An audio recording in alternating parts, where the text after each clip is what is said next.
Boy. Hey, everybody, this is Tom, and we are joined today by the illustrious James Tunney again, uh, recording from my vehicle so as to improve the acoustics, which is mildly ridiculous, but it is what it is. So thank you for bearing with us in that connection. Um,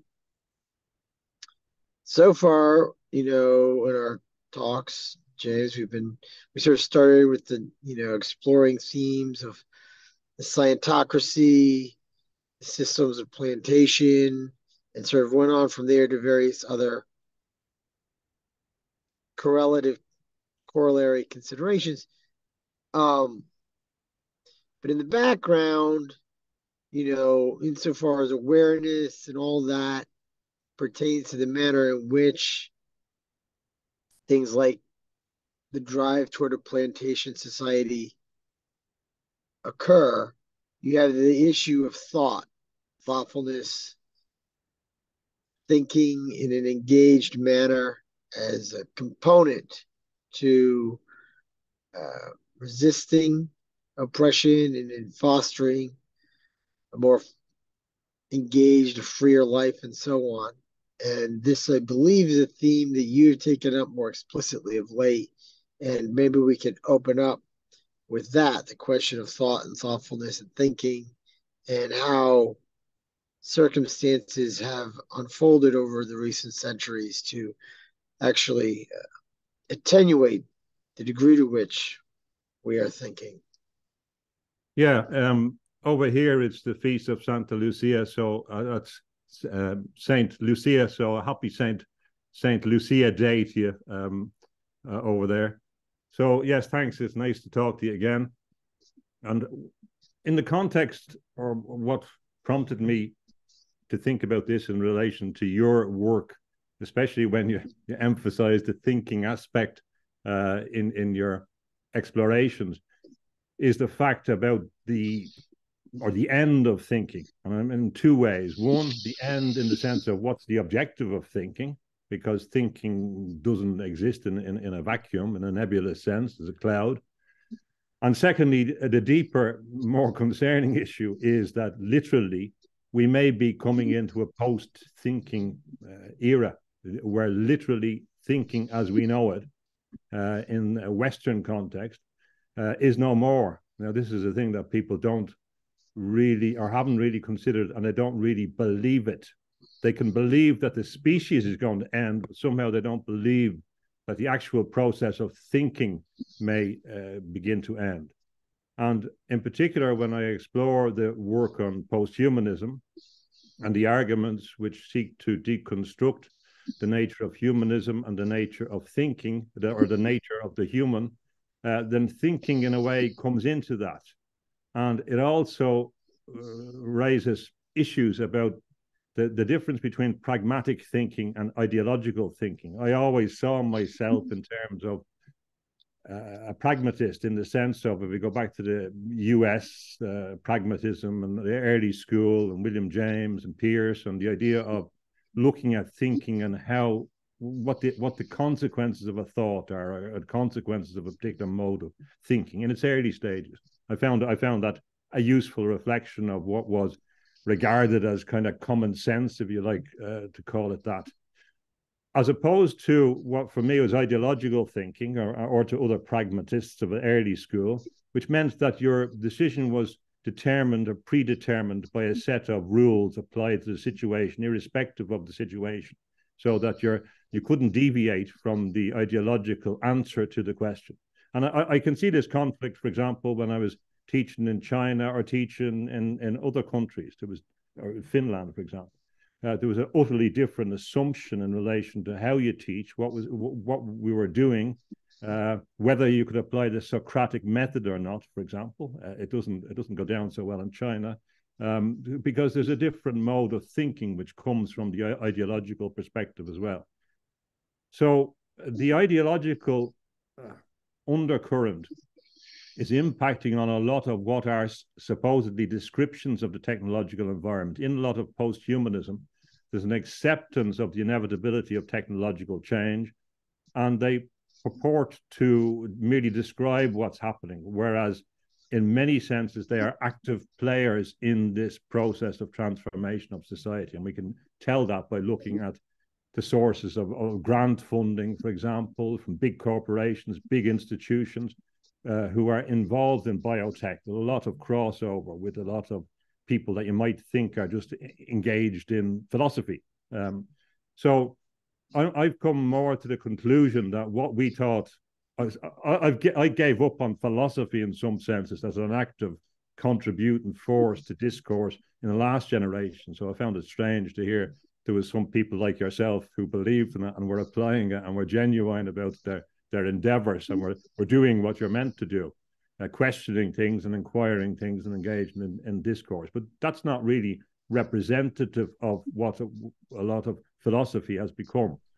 Philosophy has become, in my argument, a handmaiden to major doctrines of materialism, both left and right. And in my analysis, they both serve the same purpose. They both aim to destabilize the existing society so that they can bring back or build back a new totalitarian state. Both left and right lead to that position. So in many senses, for example, people that I would have expected on the left to be criticizing big capitalist organizations, big corporations, are not doing that. They're supporting the agenda. I do find that, I mean, when I began to look at critiques of post-humanism, I did find good ones from ordinary, decent Marxists, if you like to say that, people who are logically consistent and who said, hold on a second, how can we blame all of humanity for what capitalism or communism in relation to certain iterations of it have done? That it's a class issue. We can't attribute, project blame onto everybody. And so there are people who are being consistent, who are realizing that this is not actually a left position that's being promoted. So what I argue is that, what I'd like to suggest is that the consequence of our moving from informal human communications to the formalization by technology of human relations leads to a situation where our ability to engage in independent discourse is going to be limited by the medium itself and controlled by the medium in relation to what we say, what we're allowed to say, what the system will allow us to say, what the AI will allow us to say. And as associated with that will be a reduction in our ability to engage in any thought outside a straitjacket.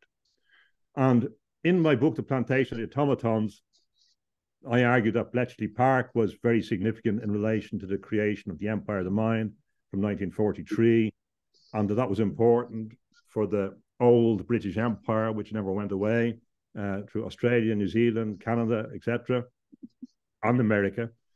And there was where they had the recent AI summit on safety. And also, if you look at Michael Schellenberg recently and disclosures in the United States, it's becoming clear that there are corporate bodies which come in the penumbra of the military cooperation, military industrial complex in the United States, which were managing the algorithms in relation to recent crises in the United States, that to circumvent the Constitution, that corporations have been doing this, and they've been censoring things which are true. So despite all the constitutional protections, it corroborates my view that the power as we believe it is not being constitutionally adhered to. And I think this is much worse. I believe that it will happen in the United States, that the government is overthrown by contingency of government plans, that the government is supplanted in toto. The Senate, the House of Representatives, the Supreme Court will be replaced in emergency context. I believe that will happen because it has been planned for since 9/11. The overall point is that the freedom that we believe that we have has been severely undermined, and it's been undermined as well, not least from the academy, who are in their attack, supposedly for marginal groups, on the notion of humanism, are also attacking the basis of human rights and the protections which grew up over hundreds of years to protect us against the misuse of power. And I believe that the algorithms in this emerging technocratic system will forbid us from engaging in any communication, any sharing of ideas, and that will only get worse, that the censorship will only get worse. So it will come to a stage where our ability to engage in communications with others will be actually and technically restricted. So as well as that, there is a deeper issue about whether you're entitled to think. Coming from an Irish context, well, we used to get one of the gold or the silver medal, perhaps in the oppression Olympics in relation to hundreds of years of colonialism. All of a sudden, even though I saw, and this is supported by the left literature, I saw what was gross stereotypes when I was a student about Irish people, and the left were very conscious of that. In a generation, and somehow I turned into an oppressor, and all the starving peasants going back for generations were actually oppressing loads of other people according to this new theory. And as a result, the implication is that I don't really have the same right to contribute or to articulate according to some people. This is getting worse. This expansion of disentitlement is growing and growing and dangerous. I suggest that this is part of a movement, a slippery slope towards the total censorship of human voice and the total eradication of human thinking. And the notion of posthumanism, the notion of the deconstruction of the human, of the special position of the human species, will remove the foundations of our right to say anything significant about the state of the world. So it's much, much worse than people realize. The censorship that we're talking about is something much deeper, much more insidious, much more anti-democratic, and it really is part of the general assault on the species itself. So I think we're actually witnessing the start of the end of thinking as a legitimate exercise. Now, people can't believe, perhaps, or might not believe that that's real, might believe that that's hyperbole, but if they see where we've come to in the last generation, for younger people, it's kind of harder to understand. The shift in consciousness created by the the new techno-imperial New World Order, as H.G. Wells described it, as it is so devastating, so complete, that we really have to consider what's the purpose of thinking, how many of us are contributing toward these goals unbeknownst, how many believe that we're the voice of the oppressed, but are actually contributing towards this system, and how that system intends to silence everybody, every group in the future. Well, there's a lot there to unpack. Yeah. And I wish I was in a position where I could resist your analysis, but unfortunately, I'm broadly we're on the same page. Now you talked about various modes whereby thought is being throttled, arrested, whether it be legal and technical restrictions and so on. Yeah.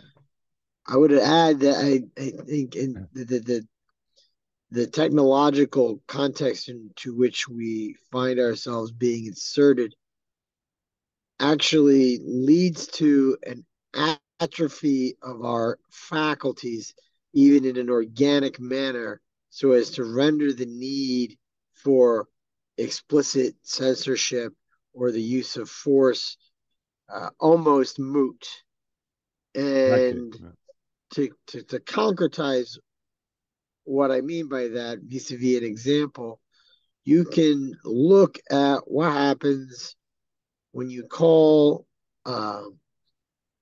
like a pharmacy or something to have some issue addressed, and you have to deal with a robotic interface, and they're going to give you 3 options. You press 1, 2, 3, and the need that you have to have addressed will be under none of those options, right? So if Yes. you look at just how now you come back to the question of thought, what is thought? What is the end of thought? What is the end of thinking in the sense of its purposiveness? At first blush, we could say that it is a form of engaging and coming into a meaningful awareness of the real or reality. The real or or reality is an open space of multifarious possibilities, which will resist being subject to an enclosure of the commons intellectually. But that is precisely what transpires with these modes of technology, is a kind of intellectual enclosure of the commons, where instead of the open field or space of reality, you are given a finite set of options, which actually sort of proffer only an illusory choice um, as to what's on the table. And that truncation then induces a really paralyzing myopia. And I've seen it. I've seen it in people firsthand. There's a tendency toward increasingly binary thought.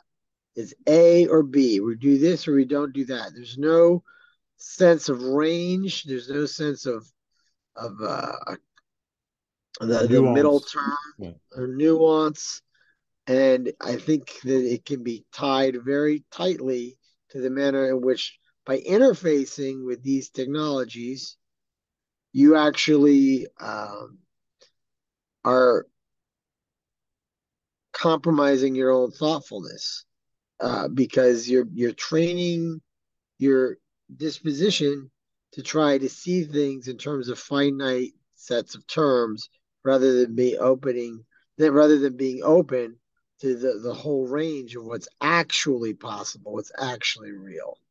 And so while it might seem hyperbole, as you say, to suggest that we are witnessing the end of thinking, I don't think it's so much of an exaggeration in light of the extent to which this culture is trying to induce a very algorithmic, if you like, relationship with cognitive process.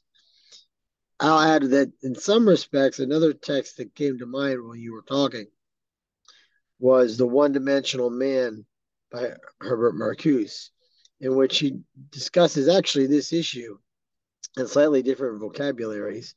I believe at that time he referred to how the thought du jour, as he was writing it I want to say in the mid 60s, was that thought could be reduced to operational terms, that an effective thought is something that could be operationalized.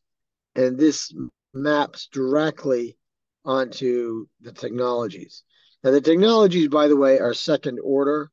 They're obviously significant, and they're serving this function of inducing a kind of um, atrophy of our capacities to engage the world.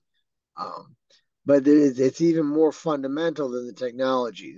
It's a way of understanding who and what we are as human beings that is being foisted upon us, and that is the ultimate root of the hazard. So maybe you could pick up on that in terms of. Yeah, yeah, certainly. Yeah, again, I agree. And the word atrophy is a word that is very much on my mind recently. And I've used the word crystallization. It's a crystallizing and making hard of a fluid process. And that's what it's meant to be, to crystallize, to come into the new system. And talk about cultural references. There's two actually that come to mind. One is that great intellectual work, The Smurfs, that I remember with the kids. And if I remember correctly, Gargamel was chasing the Smurfs to get their essence out, to squeeze their blue essence out, as far as I remember. I'm sure someone will correct us. But the post-humanists say we have no essence. The system is just taking our essence, but they deny that we have one, which is quite interesting. So they're denying the thing which I refer to as spiritual consciousness, the deeper thing that's behind all this, that all the perennial philosophy refers to, the thing which is engaging through the interface of thought that is before it. And of course, the failure to appreciate that we're this bigger thing is the base of a lot of problems, a lot of left brain reductive capacity to understand who we are. So the other cultural reference would be the glass bead game of Hermann Hesse. And I think it's kind of very relevant in relation to how we can get into a game, and that psychology, philosophy becomes a game of glass beads that nobody really understands and ultimately is not very, very useful, but we can get sucked into the game. I thought it was a very good kind of image, metaphor, motif in relation to the academia and the people who should be thinking, whose job is to think, and what they're doing or not doing to contribute towards the situation. So I agree as well that our interaction with this technology is reflexive. So we begin to adapt to once we engage with it, and it's more powerful. It has more patience than we have, and we become its patients, but it influences our nervous system and connects our nervous system. So another important concept, of course, is about, we could talk about determination of thinking, or the sense of a terminal, as we're talking about computer terminals. This is the system where it meets. This terminal is moving more and more into our consciousness, where it will ultimately reside. And when it moves past our executive function, our sovereignty is gone. Our ability to exercise that independence is gone. And it terminates us as humans in that sense, through that movement of the terminal, the terminus, the boundary. And this is what posthumanism is, an attack on the boundaries of the human, the denial of the boundaries of the human, as is mirrored in relation to political context. There's no boundary. There should be no boundary. It doesn't matter. Why have a boundary? Why have a frontier? All that kind of stuff. It's a deep idea that's politically useful in order to penetrate into systems that were hitherto seen to be sovereign and that had reasons to protect itself. At the same time, where we have this strange, as this kind of hygienism, as a number of thinkers are beginning to understand, there's a deep, not just Illich, but other thinkers about, and particularly from the left, realizing that there's this focus on hygiene and supposedly of the body and in a medical context to replace the soul. It's a replacement of the soul that's there. And you say about operations as well, and I think of opera and I think of soap opera, and soap opera is the description of the political system we're facing. And soap opera is on decline in many contexts. They're shifting away from soap opera. And the reason why they're shifting away from soap opera is because political discourse is soap opera. It's moved up. What we're facing is a situation which Aeschylus would have been familiar with, going back to early Greek drama and tragedy that Nietzsche talked about, where we are involved in a global situation where the media represents the chorus, repeating messages and signaling messages in choreographed, orchestrated, saying the same thing universally. They are the Greek chorus that are telling us. And there's a tragedy afoot, and we are the tragic figures in this. The human race is the tragic figure in this emerging thing. They have told us this. They don't like us. The system doesn't like us. There's a great deep misanthropy. There's the attack on arguments now about anthropocide, about moving from genocide to removal of the species. And 100 years ago, exactly, Churchill wrote about this, about are we going to commit suicide as a species? Now, he was concerned about nuclear weapons, and that explains one of the reasons why he was so interested in creating the empire of the mind. But he was aware that there was a deep, strange misanthropy in human nature that could destroy itself. And the problems that we're facing are not coming from ETs, asteroids, external things, atmosphere, whatever. They're coming from the human psyche. The problems that will destroy us as a species are coming from within the human mind itself and our failure to engage in those issues. So the crystallization is part of a process of moving towards a zoo. It's quite clear that the zoo, the mentioned park, as philosophers in Germany talk about, is on the agenda, has been for 100 years. We're intended to live in a zoo. That's why Desmond Morris was talking about the cities being the human zoo. And that's totally consistent with ideas in Darwinianism, going back to Darwin in the zoo and thinking about the nature of humans and human habitation. And it's consistent with what they said in the 1920s when the empire was shifting. They talked about the future human zoo and the 15-minute cities we have on the way, the inability to move, but you'll be able to see us through a glass window, like on Zoom. Even the robot cars from Amazon, they're called Zoo X. We'll come back to that X in a second. They're signaling to us. This is what the future is for the ones that don't want to upgrade. The ones that don't want to upgrade are, according to one of the transhumanists, the chimpanzees of the future. So we were chimpanzees in the past, coming from Ireland, and we're chimpanzees in the future. This is what they're telling us. So nothing has changed, actually, except the fact that the Irish were white chimpanzees, and white is bad now. So we're getting in a worse position according to the scientific mentality. The way one of the things that's important to understand is they don't think in terms of philosophy. It's a mistake to think that they're thinking in philosophical terms. I'm meaning the people behind this apparatus. They've laid out their objectives in the New World Order, in H.G. Wells, the open conspiracy, scientific elite governing the world, using public health, biodirectorate, and doing experiments at will and with no commitments to any ethics beyond that, really, despite their superficial claims to collective rights. And you see it more clearly in Bernal that there's no pretension towards protection of human rights, and especially if they're not living here, if they've got their places on the moon by then, they won't be worried about whatever happens. It's an experimental context.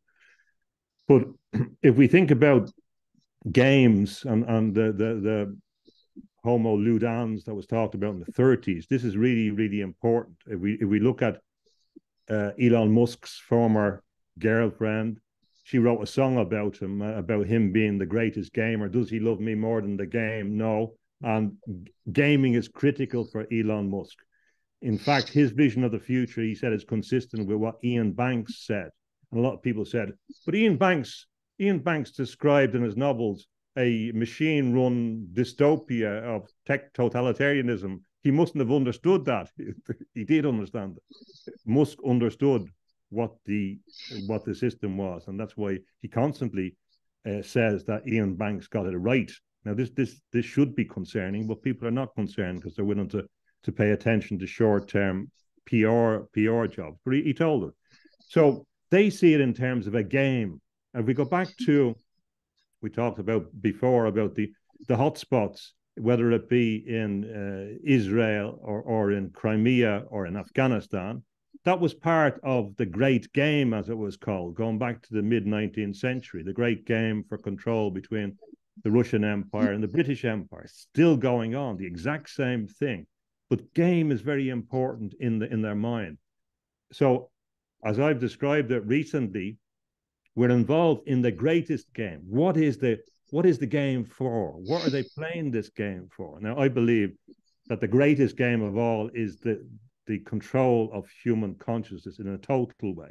So that the object of the game is to secure total control of human consciousness in a kind of possessive, if you want to call it a satanic way, whatever, it doesn't matter. It's total control of human consciousness, which will end thinking certain. And that is the objective of all the geopolitical context. It's not about territory. It's not about oil. It's not about all these subsidiary things.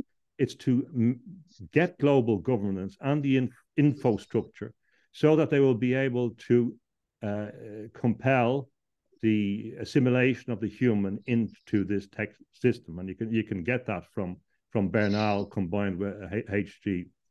Wells.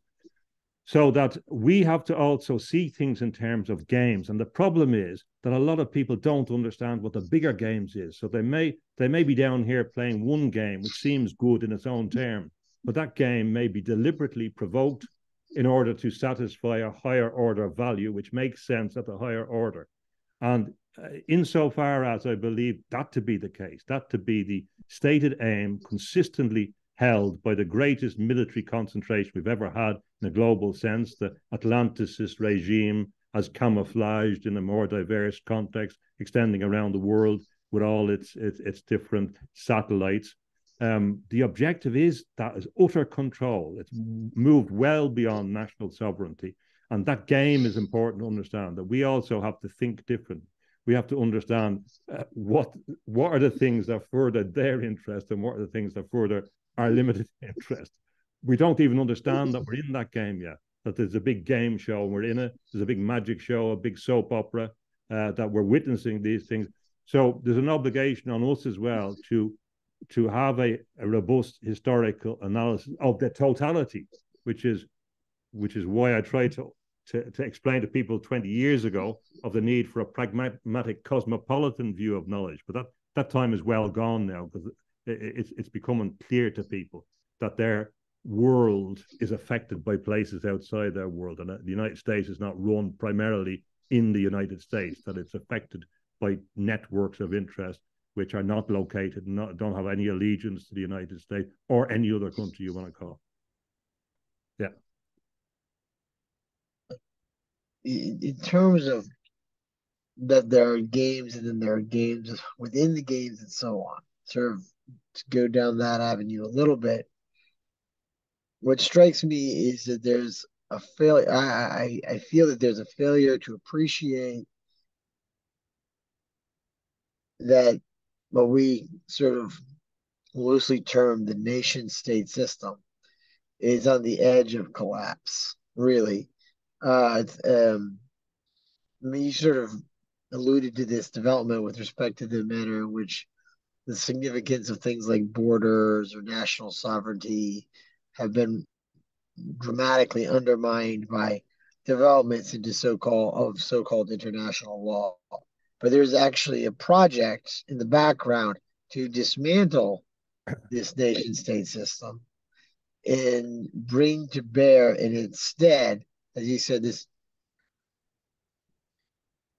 I don't know, like you hear words like global government and so forth. It doesn't seem quite adequate, because it's almost as if there's an effort to destroy the domain that we will refer to traditionally as the political. It's as if they Yes. want to depoliticize the world. Yeah. And none of that's actually possible, but the illusion of that depoliticization is actually quite possible, because then it distracts people from appreciating the extent of their own enslavement. And it's sort of ironic for me as a person coming from dramatically radical left-wing background politically to be in a position where I'm concerned with something like national sovereignty, a value which traditionally is associated with the right and conservatism and so forth, right? But the concern with something like national sovereignty is not linked to a yearning for some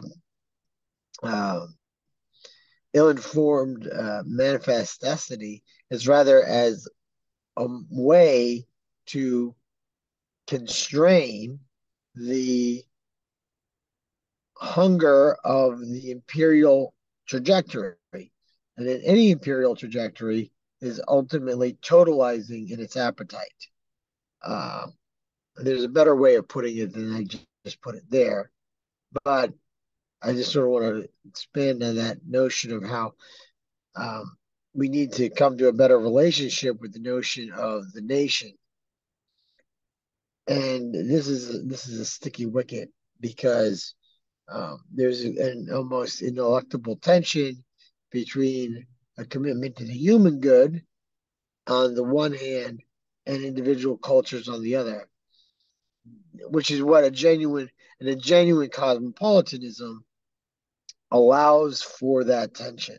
Uh, but it's undermined by various ideological commitments, and the ideology, any ideology, is a Procrustean table, and ultimately uh, dissolves thought or abandons thought because thinking is inimical to the formalization, which is at the heart of any ideological project.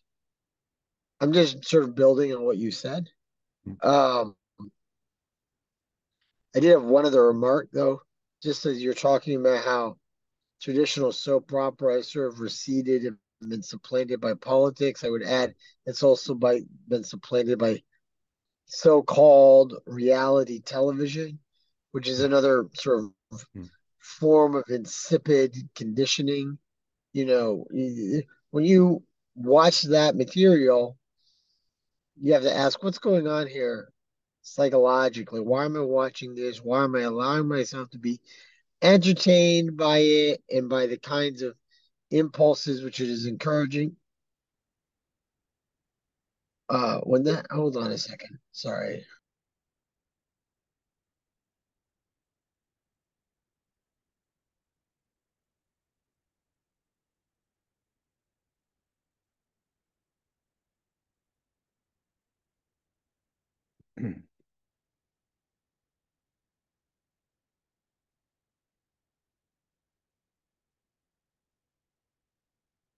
All right. Hey, sorry about that. All right, I'm back. Sorry about that. No problem. Um, where was I? I was when you watch that sort of material, it's actually trying to convey how you should conceive of yourself. And um and we're being encouraged to think that we're just a bunch of petty, uh awful people who behave in a petty, awful way, sort of a Lord of the Flies kind of narrative of human being.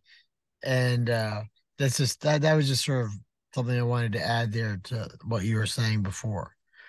Um, that being said, I don't think that we should be completely actually it's actually absolutely integral that we not then become completely sort of pessimistic because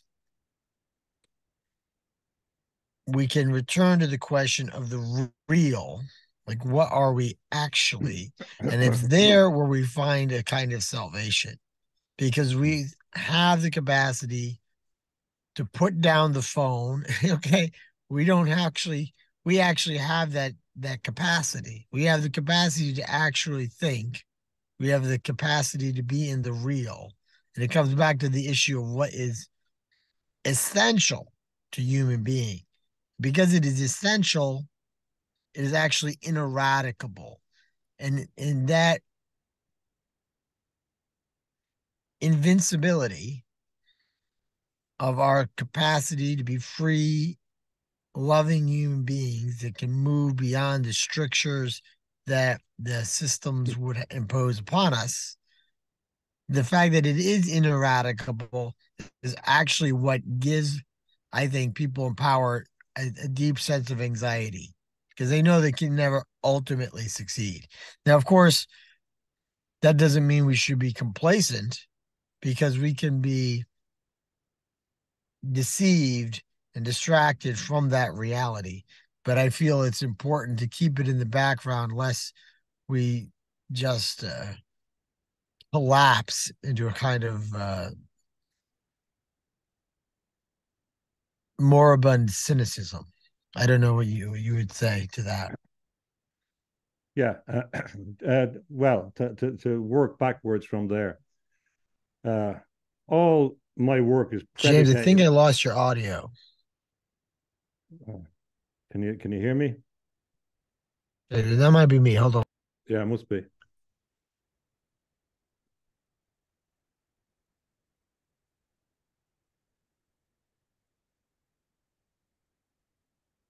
How about now? Can you hear me? Now I can hear you. Sorry. Great. No problem. All right. Uh, so Carry on. let Sorry. me, yeah, lest anyone's getting too depressed, just let me clarify that all my assumptions, all my arguments are based on the fact of the primacy of spiritual consciousness of whatever way you want to articulate that. I believe that we're eternal beings. I've talked about that, written about that. That's the premise, and that is where the hope for me lies. That is where the source of hope. It's the source of human potential in the totality of its range of possibilities, and ultimately it has more available to it, more weapons, if you like, non-violent sense, more scope, more creativity, more power in its compassion. And ultimately, actually, this is the sort, this is the source now, because we're committed to this. We've no choice of the true cosmopolitanism that we will all be citizens of the world, but there's going to be different types of citizens. The citizens that recognize and respect the inherent dignity of others are going to be different from the ones who want to take that dignity away from them and that want that control system. So I believe that a result of this recognition of our spiritual consciousness, whether you're a Buddhist or a Christian or is a Muslim, is this recognition of that deep quality in the other person that we're compelled to admit, or in Judaism, or in a non-religious sense, if you come with it, as you said before, from on other occasions, from a humanist perspective. But that deep, Fukuyama calls it factor X. I don't think it's sufficient, but it's an attempt to recognize that other element of us, the humanness, which will never be captured by machines. So that's a positive starting point. But there's a big juggernaut coming that's going to wipe us all out. So there is no point for me in saying, well, it mightn't be that big, or we'll all survive, or it won't be that difficult, or it's smaller than it is, or maybe we're no. There is a big juggernaut coming, and we at this point, unfortunately, we're going to already be paying huge prices for what we have done and what we haven't done in our failure to manage geopolitical issues. And we've luxuriated in the idea that we can have this thing and that thing and this thing together. Now, at this stage, the plates are going to go off the spinning things that we won't be able to attend to them. You can't have everything, and we're going to pay the prices of some of these things. So, for example, I've accepted these things, so I'm not depressed about it. I've understood what's going to come, and I'm aware of that. You cannot give away the boundaries of a state and believe there's no consequences for it. Again, my family were fighting, not going through all that for a nation state. It's gone now. There never will be a nation state in the form in which they fought it for. But that's not to say that I think that's good situation that's happening. And even in the ideas of all the Irish emigrated, and therefore you should take this emigration. So the argument is that these powers forced you to emigrate. And because you're forced to emigrate, now the remaining people are forced to take in people that are fleeing from the wars that these people caused. It's a crazy argument. Well, I don't want to focus on that. When I was small, I remember helping my uncle with an election, and he won the local election. The guy that he beat was a fellow called Peter Sutherland. And that we, gone around as a local politician. And this Peter Sutherland subsequently became Irish Attorney General. He became EC Competition Commissioner. He became first head of the World Trade Organization, head of Goldman Sachs, chairman of British Petroleum. He went on a different path than the local politician. He was right in this globalist thing. So I've seen some of this close up. So at the end of his career, he kind of, apparently, if you believe, he was concerned about migrants. This man who never really expressed any concern for the downtrodden, all of a sudden was concerned. He went to the House of Lords and he said, the United Kingdom is too homogenous. We need more heterogeneity in the United Kingdom. It's unbelievable. And I mean, London, Britain is very heterogeneous in many measures. The objective, and he also, and him and his ilk were involved in this, the NATO's involvement in Syria, in Libya, in all the causes of major movements of people. The reason why we have these major influence, we could add in later on Ukraine as well. The reason why we had these mass migrations of people were led by the military-industrial complex. And the reason is they want to destroy any possibility of resistance to the global governance system that they are implementing. There's no good reading of this. The United States, I don't believe, is going to survive in any meaningful sense if it doesn't at this stage, because the infrastructure of control will be so impaired. The central forces will be so impaired, and the commitment to having any system of rules is disintegrating. So as far as I can see. So we get the chaos before we get the calls for order. So that's what the plan is, and it's working well. So there's no bow we can put on that to make it nice. So we're going to have to put up the consequences of believing that we can live in a society that doesn't have any commitment to any exoteric rules. All the perennial traditions say that you have to have some rules. We have to agree on something, that I don't kill you, I don't rob your stuff, and all. It's not much, you know. I don't. There's a few limitations in all the traditions, and if we can keep ourselves to those ones, you know, it gets us quite a long way. But the point is that, and you use the words allude, which refers to ludere, the game, and collude is another aspect of a game. We see it in philosophy. They talk about turns, having turns, maneuvers, as if it's a game, which it is in many senses. The great game, everything is going well for the people that said 100 years ago they were going to transform the British Empire into a new... And where did the British Empire go? Where did it go to? It changed into new forms. It changed into international bodies. It changed into universal bodies. It changed into regulatory systems. It changed into international banks. The Anglo-American system with the ex-Commonwealth, the Anglosphere, as Chomsky talks about, with its new alliances that makes it look more cosmopolitan in the shop front. So that's not related to any ethnic identity. It's related to a system of power that has been around from the Norman times. It's been around for over 1,000 years at least, and may even go back to the Roman Empire in a direct linkage of imperialists. This is the structure that's there. That structure has made it quite clear that it's going to determine the evolution of humanity. It's signaling very, very clearly that we don't want humans in the way that they existed before. It's signaling very clearly that Malthusian principles that were around in the 19th century Victorian Britain, controlling evolution, the spreading of famine, etc., they're on the way because they don't like how many people is living in. That is the vision that is in control. And the awful censorship that's happening, the tyranny in Ireland, for example, in relation to freedom of speech, it's horrendous. It's absolutely horrendous. And these are test cases for the extension of this system with the cultivation of fears of the far right, for example. Well, most of the right-wing parties in Europe, for example, support NATO. Even when we look at Nigel Farage, he's always been a NATO supporter.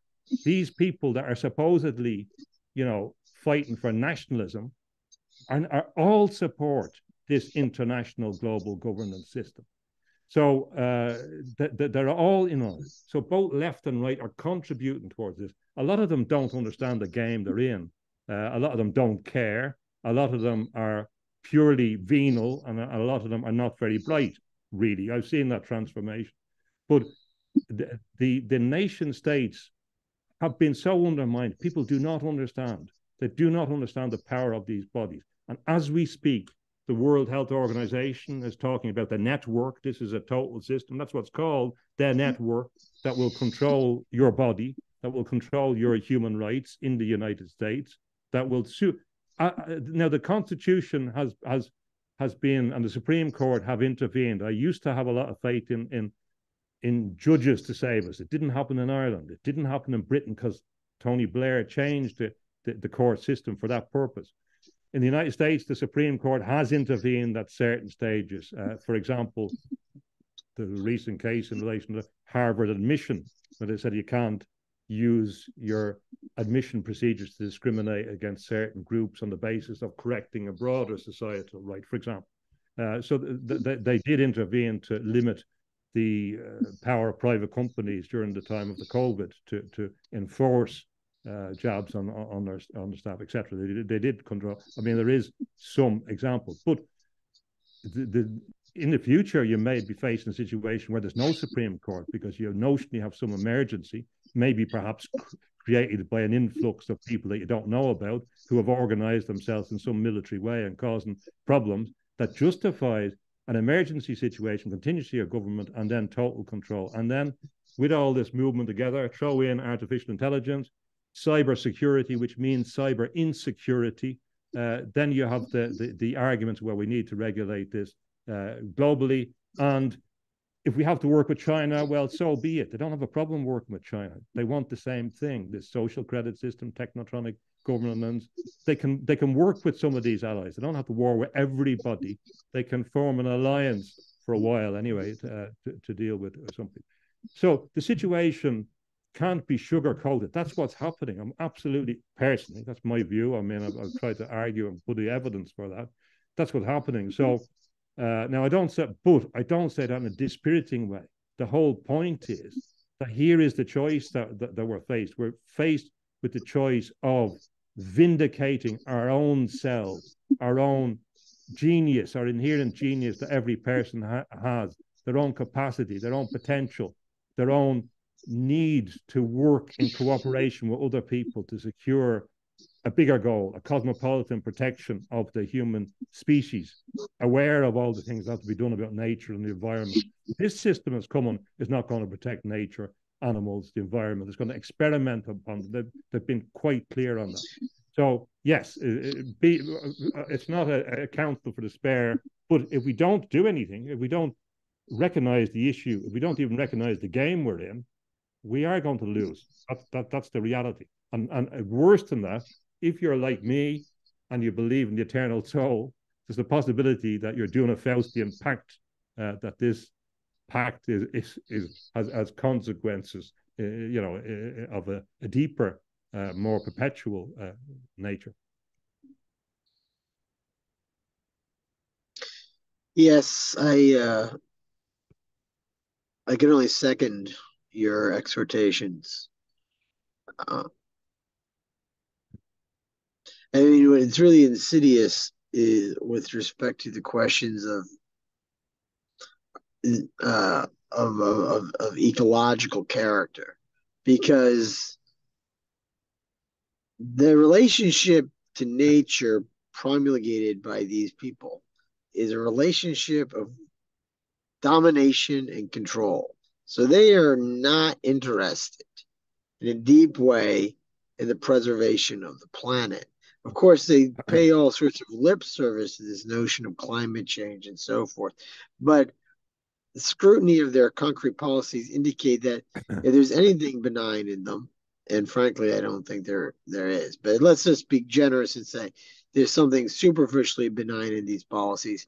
Those elements are only there to sort of save the game so that over a longer term, they can establish more concrete control, tighten their grip, as it were. So if you as an individual feel a positive relationship with the planet, the answer is not going to come from listening to these vipers talk about what they think is necessary to save the planet. No, absolutely not. No. And I mean, it's impossible at this point, virtually impossible, in my view, to exaggerate their capacity for deception. It's virtually, I mean, it's really, it beggars belief. It beggars belief. The absolute poverty of received discourse as to any truth value whatsoever. That's a whole other song. It's not a whole other song and dance. It relates to what we're saying about thinking, right? But if you reduce thought and thinking to this, no, if you understand thinking as something which is responding and which resonates with the true, Yes. then you see that the operationalization of those processes undercuts thought at its most fundamental level, because then you're no longer responding. Then it's just an automaton that is enacting certain procedures in a fashion which actually cuts you off from that relationship. Uh, and if we permit ourselves to continue down this line, uh, it's not good. It's not good. So, what I do appreciate is that you have provided a kind of clarion call to an appreciation that there is a severity to the impasse we're witnessing at this Yes. moment, right? Yeah. That maybe part of it was that I think maybe part of, speaking personally, I was sort of left in a condition of uh, relative numbness after the past 3.5 years, in part because I was 3.5, almost 4 years now, and I was really just astonished at the extent of capitulation before the policies and procedures that were promulgated Yes. in the wake of the madness that's how I refer to it, right? But the use of purported upper respiratory infection of a comparatively prosaic nature to induce a global house arrest.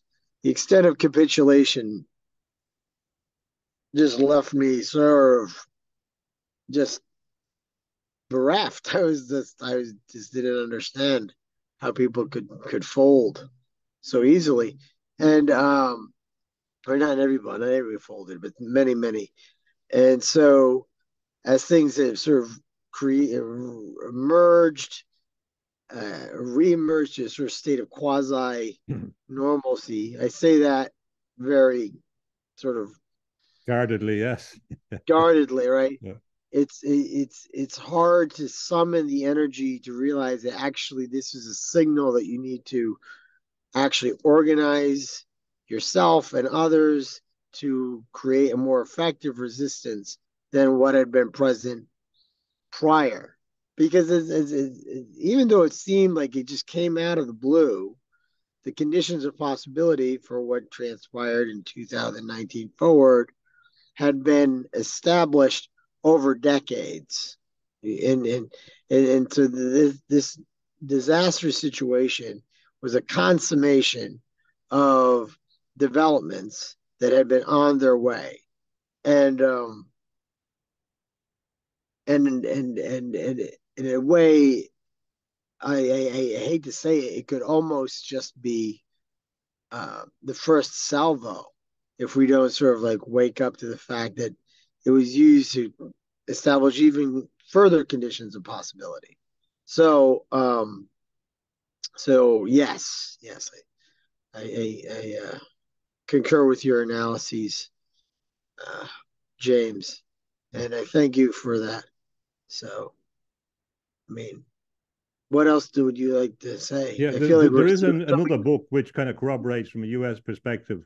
It came out recently called Control Oligarchy, which explains in the United States the involvement of billionaires in the Good Club and through the Rockefeller University and a range of people that got together to anticipate these issues, going back to again early eugenicists in the United States. But of course, they don't emphasize the British connection, which I think is important. But a lot of it in a modern context explained how all this was planned. Control Oligarchy, a recent book explaining that, explaining an analysis which is very similar to mine. I don't disagree with it. I just think that there's an extra dimension to it. So It's not me making this stuff up. There's other corroborations and triangulations that vindicate that this was a setup. This is all of this stuff is, and there will be much more. It's a permanent revolution.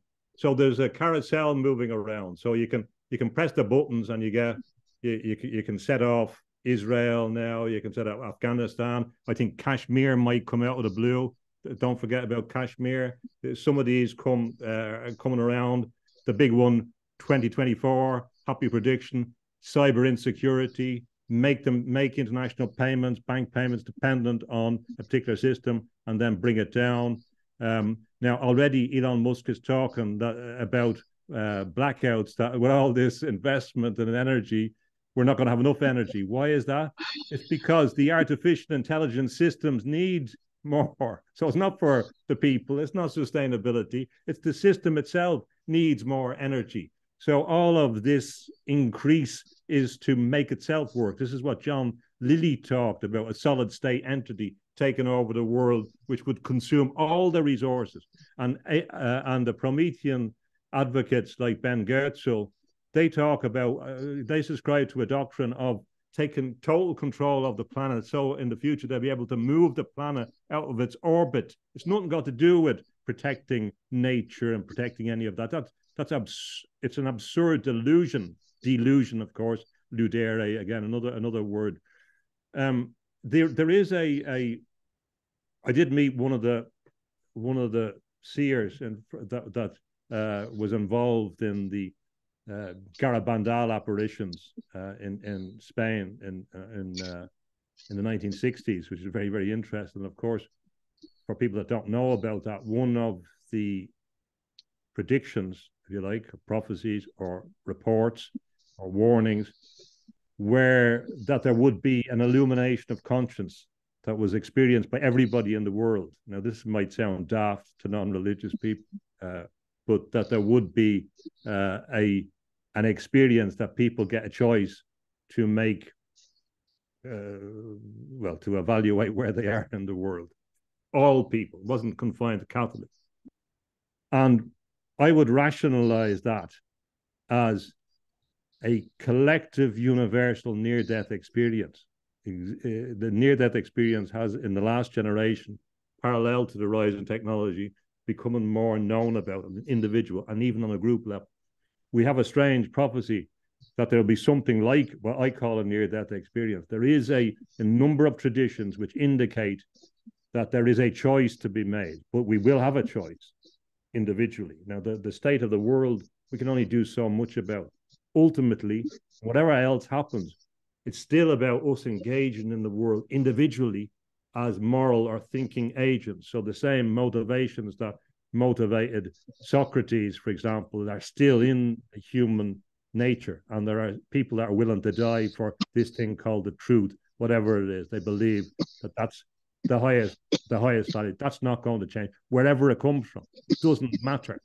But in all these cases, the choice is still one's own in relation to what they do, how they commit to things, how they commit to the future. That's still an individual choice, and the genuine lovers of wisdom, and wisdom is not going to be something that computers are going to reproduce.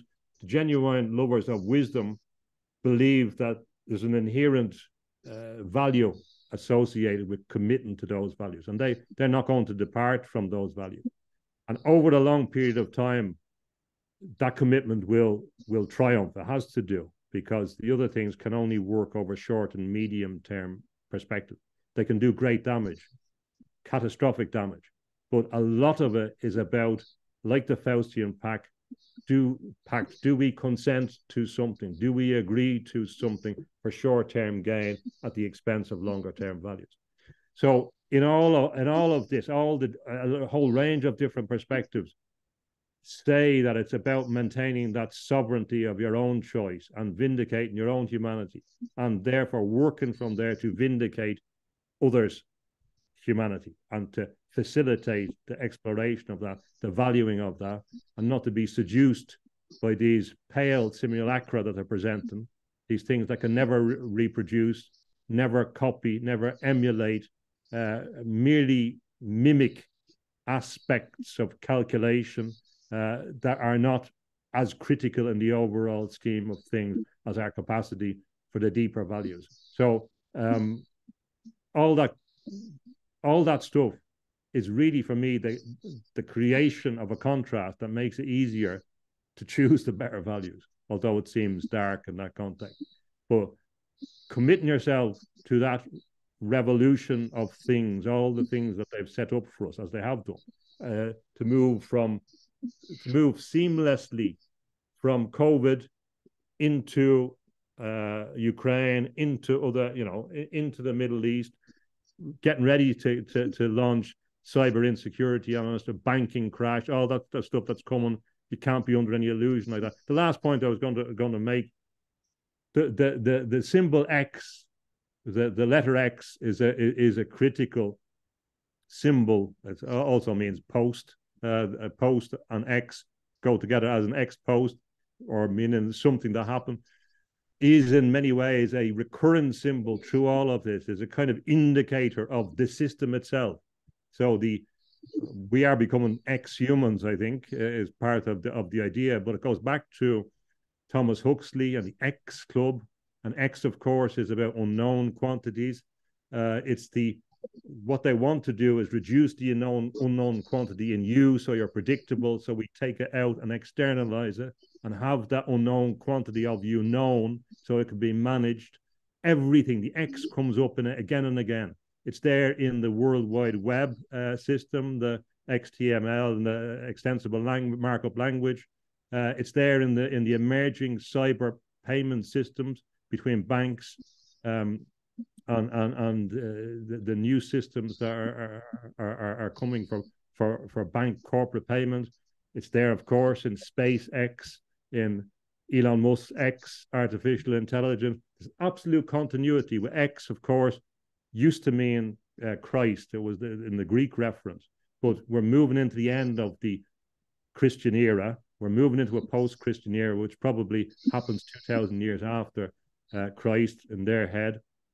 And this X is a symbol in some way, consciously or unconsciously, of this post era that we're moving to. It's kind of recurrent. It's a recurrent signal. It's used even when it doesn't make sense in context, as a kind of indicator. We can see it even in things like, I've talked before about Kinsey and how Kinsey was used as a basis for the idea that we could use communication technology to kind of sexualize the world in a way and take their mind off other things, which is a fair bit of evidence of that. And even the word XXX was used as a signal of the adult material in the coding system. It's a recurrent kind of badge, accidentally or intentionally, of this system, of the post system that we're moving towards in some strange ways. I've detailed it in more recent writing. But what we don't want to become is ex-humans. That's what we can't do. No matter if they're telling us that we've done it already, we're not.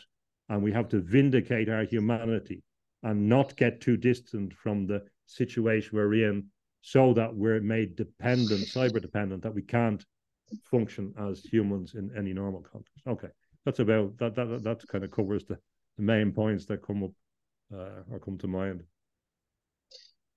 I think that might be a good place to wrap it up for today.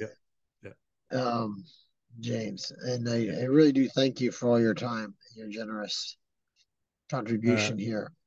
It's very kind. It's always a pleasure, and again, good luck with your explorations. And if I don't see you, I won't see you before then. A happy Christmas and happy New Year. I hope you enjoy it. That whatever time you get, or whatever festivities you celebrate, or midwinter or whatever it is. I like midwinter, 21st of December. Yeah, we have to kind of celebrate our humanness and not let it be taken away from us, whatever shape or form it appears in our own life, and to vindicate in other people. So thanks very much. I appreciate the conversation, and I look forward to the next one. Absolutely. I'll talk to you soon, James. Yeah. Have a lovely holiday yourself. Yeah. Same to you. See you soon. Bye-bye. Bye.